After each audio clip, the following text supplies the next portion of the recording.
কাজের ফিরিস্তে মানুষের সামনে দিতেন, কাজের নিরিখে ভোট চাইতেন, বলতেন বিরোধীদের ডাব্বা খালি করে দাও।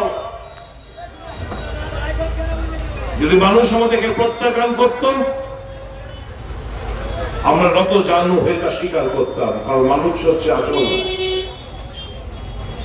তাদের চিন্তা ভাবনা যদি বিরোধীদের যদি প্রত্যাখ্যান করত ভালো কাজে নিরিখে, কিচ্ছু বলার থাকতো না। কিন্তু এটা কোন গণতন্ত্রের বহিঃপ্রকাশ ঘটালেন আপনারা?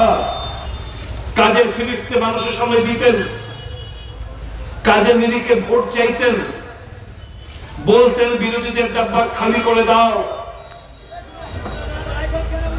যদি মানুষ আমাদেরকে প্রত্যাখ্যান করত, আমরা নত জানু হয়ে তা স্বীকার করতাম, কারণ মানুষ হচ্ছে আসল। তাদের চিন্তা ভাবনা যদি বিরোধীদের যদি প্রত্যাখ্যান করত ভালো কাজে নিরিখে, কিচ্ছু বলার থাকতো না। কিন্তু এটা কোন গণতন্ত্রের বহিঃপ্রকাশ ঘটালেন আপনারা?